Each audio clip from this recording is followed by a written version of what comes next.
It's time now to take a look at stories making headlines on the front page of Nigeria newspapers. And I begin with the blueprint. The major story here, Tinubu to ministers, hit the ground running, prioritize nation's interests, welfare. And some writers says you are not ministers of state, region or ethnic nationality. I am ready to step on toes, demolish illegal structures. Wike speaking. The details on the front page of the Blueprint newspaper. To the leadership newspaper now, Tinubu to ministers, get to work. Nigerians won't tolerate failure. Get to work. Nigerians won't tolerate failure.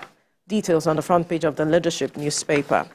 To this Nigeria newspaper, serve Nigeria, not your state or region, Tinubu charges new ministers.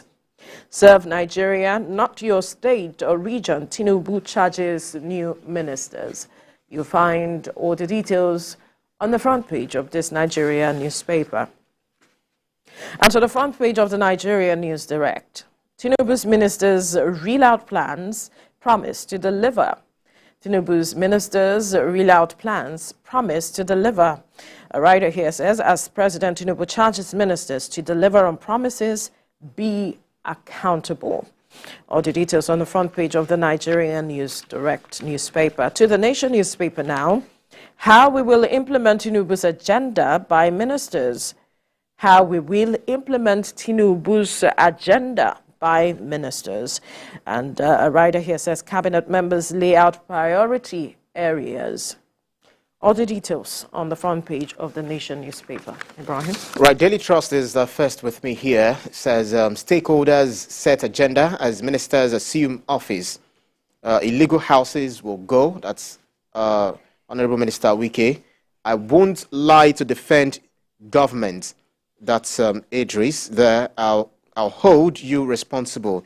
And President Tinubu talking to the ministers there. I'll pursue rule of law. That's Fagbemi. First News is next. I'll demolish houses, step on toes. Wike warns FCT residents.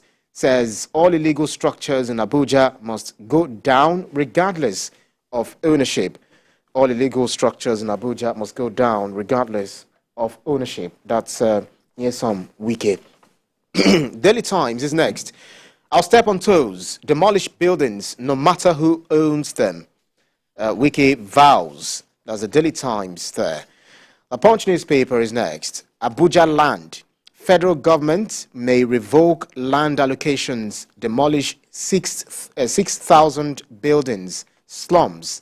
Federal government revoke land allocations, demolish 6,000 buildings, slums. Right, so the Guardian newspaper. Operators unsettled over Tinubu's hold on petroleum ministry. Operators unsettled over Tinubu's hold on petroleum ministry. Now it's the Guardian newspaper. Business Day is the last but not the least here. JP Morgan's shock review puts Nigeria's federal government reserves at $3 billion. JP Morgan's shock review puts Nigeria's FX reserves at $3 billion. And the rider reads, actually, federal government expects $17 billion from asset sales. That's the Business Day newspaper. That's quite a worrisome one.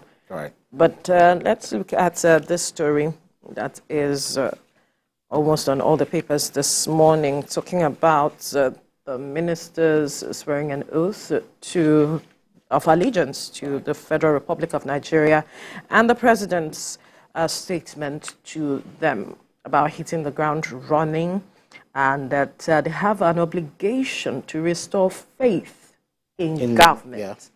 Yeah. For the people, to believe that the government can bring about transformation. And he says that they should hit the ground running and prioritize the nation's interest and welfare as against ethnic interest, if I may put it that way.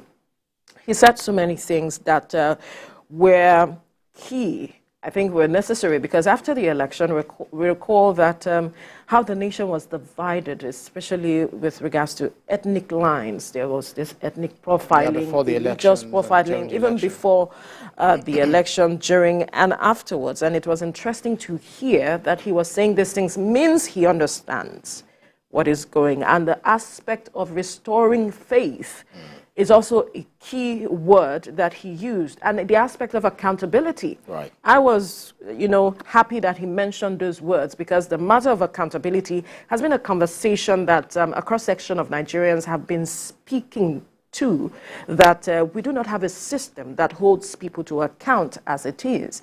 And I am glad he is making these bold statements to these persons as they hit the ground running. One can only hope that they hold this as perhaps one of the things that drives whatever decision they take as Nigerians look up to them to deliver on the 8-point agenda of the renewed hope the president gave. So Nigerians can't wait. They are looking forward because the question a lot of them are asked, okay, when are we going to get our ministers? First we saw the list of ministers and then we saw the adjustment, and now we now have ministers who a lot of them are already sure, they've already shown that we are going to hit the ground running because the president can't also wait to deliver on his own mandate of the renewed hope agenda. So what he has done in selecting them, if you check them, I saw a post on social media yesterday talking about the unprecedented balancing that the president has made. He said trade goes to the southeast, steel goes to Kogi, oil goes to south-south, agriculture goes to the north, and economy goes to the southwest. That's quite amazing because we see that, okay, these are the areas where you all are, these are I wouldn't want to say your mainstay. These are the things that we know about these different, geopolitical zones. So first and foremost, a lot of people are already talking about Mr. Wale Edun. Before he assumed office, he said, we have no doubt in his competency because of what he did in assisting the incumbent president. Okay, how do they replicate what they did in Lagos on a national scale? It's not beans, it's not joke. So the economy is something that is very important. It needs to think of, okay, what are the reforms that we need to bring to the table? The subsidy has been removed, and that is something that, we talked about the CNG being introduced and all of that, and the palliatives and etc. So what are the policy framework that it will bring into the table to ensure that the economy is vibrant again? The Minister of Health and Social Welfare, Mohammed Ali Pate, said that it will prioritize health security and reduce medical tourism. The doctors, they've always been, the hue and cry from the health sector has been, something we've been talking about many years. We have our new doctors, the new graduating doctors, and those who are practicing, who are already moving out of the country. The brain drain is what we are experiencing. So a lot of people with health challenges, and the doctors are not even enough to be there to treat them. So we need them to see. We need to see exactly what they are going to bring to the table. What interests me from his statement is the matter of reducing medical tourism. How he is going to do that, I do not know, because the average achieve that. If he's going to put the legislation in place, I do not know. But how he will do that, I am waiting to see.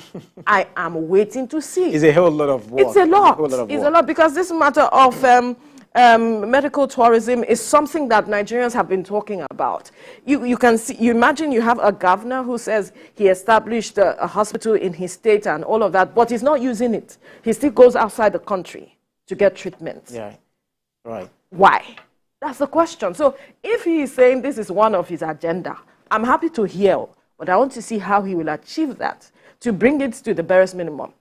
Another aspect would be the primary health care. The state of primary health care is in shambles as it is right now. It needs to be restored because the hinterlands need to have access to healthcare. It's very important. They need to have access to healthcare because this is one of the drivers for the multidimensional poverty that we say we have in the country. 133 million Nigerians under multidimensional poverty, if we address the matter of out-of-pocket treatment, healthcare, we will see that reduced to the minimal level, so to speak. So I will be waiting to hear. We are all waiting. We are all waiting. The Works Minister, Dave Umahi, we saw what he did as governor. Fantastic. He said he will not jettison his national outlook. Promising that to be a hands-on minister who would not allow bureaucracy to be a spoke in the wheel. Well, it is reported that he's gone on road tours now. So bureaucracy, red tapeism is something that you really might find very difficult to disentangle from the aspect of governance. Minister of Power, Adebayo Adelabu, people were saying, listen, we know him to be a financial guru. He used to be in the CBN, former deputy to CBN, deputy governor rather. So what will it do in terms of power? It's not just the power alone. We know that when we have power in this country, if it stands, then a lot of things will come out of it. A lot of developmental things that we see that will definitely stem out of it. But it's not only power. There is need to also look at renewable energy, look at exploring metering, the alternatives. Yes, look at metering, the Nigerian people, because estimated billing is killing a whole lot of us. So if we have meters being well distributed across the nation, then we can say I'm paying for what I'm using. And if we have power infrastructure put in place to ensure that we have adequate power supply, then Nigeria is definitely going to be a good place. I want him to also look into the arrangement the government have with those that privatized the power sector. You mean the Siemens? Not the Siemens. Okay. Those that, we privatized that sector. And the arrangement that we have with the discos, the Gencos, and all of those, look into it. Because there were promises made at those times. That sector is jinxed. It's not jinxed. I don't want to believe. We have an expert that will come in to look into that aspect. But I don't think it is jinxed. I think it is the political, let me use the word that we generally use, political will to really address the root of issues. We like to look at the stem, the branches, and all of it. What is that arrangement? Why is it not delivering on the purpose that we said, okay, well, let's hand it over to the private sector to manage? What is going on that is not delivering on the essence for that arrangement? What are we not doing right? Maybe we should begin to look from that angle. Then we know how to move forward. Correct. It is said that at least if you know where you are, if you don't know where you are going, you should understand where you are coming from. Nobody wants to go back to where you're coming from. No, but we want to get to the El Dorado. We want to get to the Yes, we want to get to the El Dorado, but there's something impeding your progress. Right. You need to look at it. Definitely. Look at the root cause.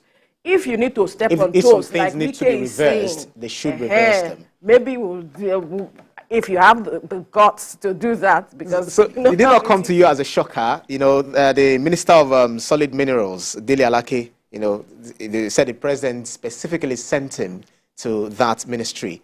And it was deliberate. And we are moving away from hydrocarbon. So there is a lot to tap from there.